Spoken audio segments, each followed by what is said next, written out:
Hey everyone, my name is Matt, and today we're going to talk about my budget wedding photography gear guide for 2024. So if you're just getting started in wedding photography or you're looking to get into it, then this video is perfect for you.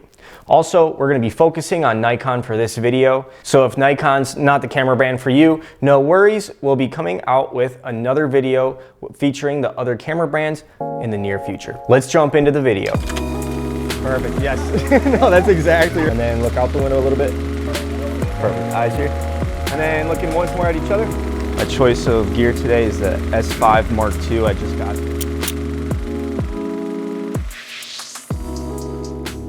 First things first, you need a camera body to shoot a wedding with.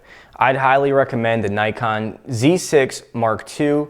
You need to go with the Mark II because it has multiple card slots, dual card slots, one with an XQD/CF Express slot and also a regular SD card slot. This is also a full frame camera that features a 24.5 megapixel sensor, which is more than enough, but also on the smaller side megapixel wise, which will save you a ton of storage down the road, both on your memory cards in the camera and also in your storage at home or your office when you're working. Storage can add up really quickly and can get very costly. So if you're shooting 40 plus megapixels, you're going to be paying for it. This camera also has decent autofocus. It's nothing crazy. I don't think you can expect the best of the best at these prices, but it's good enough to shoot a wedding with. And that's all you need at this point in the game. If you look around hard enough, you should be able to find this camera body in the $2,000 or less range, especially if you buy used.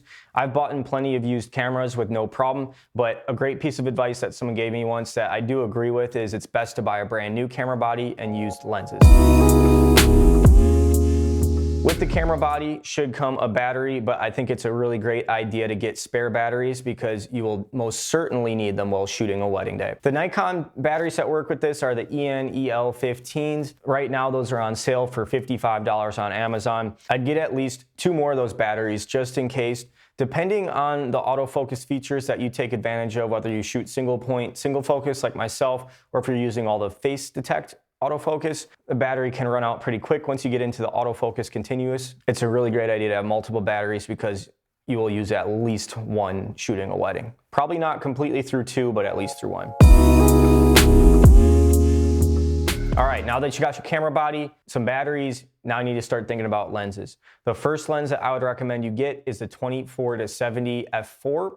Oftentimes, when you buy a Nikon Z6 Mark II, you can find a combo package that includes the 24-70 f4 with it. This is a great way to save some money, and I'd highly recommend doing this if you can find it. Double check on price to make sure you're getting a good deal. The 24-70 is a versatile lens that you use for a whole variety of things. You can use this as your long lens during ceremonies if you need to get a tight shot at 70. This is also a great lens and my go-to when I'm shooting family formals and I have big extended family shots that I need to get ultra wide for. The 24-70 is so versatile. It's a really great lens. If you got the combo package with the camera body and the 24-70, I'd highly recommend that you get the 35 1.8 as well. Those run about $600. There should be plenty of used ones available, but it's a fantastic lens that's fast autofocus and a really low aperture that gets you that beautiful depth of field and bokeh in the background. This is the lens that I shoot 98% of the time with. I have this lens mounted on my camera almost all the time. I've shot entire weddings with a 35 1.8. It's totally doable. I personally think the results you get with a prime lens just look better. And I think it's really important to have at least a 1.8 lens with you in your kit for a wedding to get those really beautiful shots with a whole lot of fall off. Now let's talk about flashes. My personal favorite flash for wedding photography is the Godox V1.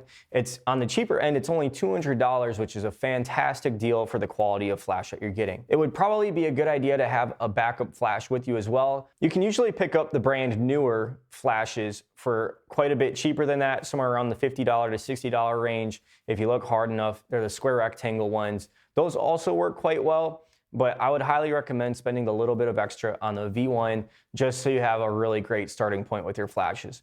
Having a great flash can really help in so many situations when you're shooting a wedding. You'll probably use it a lot more often than you'd even want to, so I think it's a great idea to have a really solid flash in your camera bag. All right, now for memory cards. This is one area where you definitely do not want to cheap out on.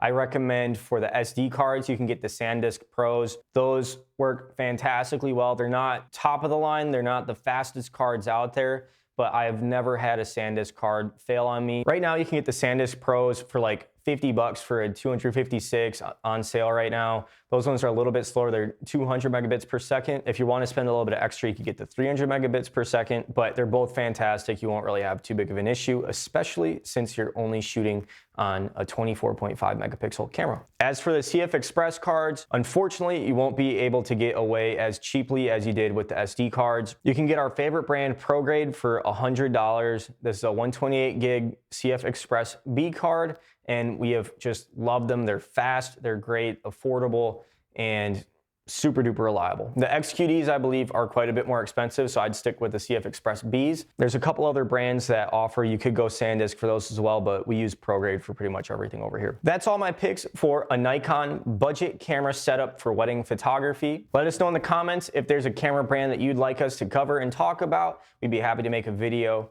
As always, thank you for watching our videos. Go follow us on Instagram at ForteMKE. The link is in the bio. Also hit that like and subscribe button. We appreciate it so much, and we'll see you on the next video.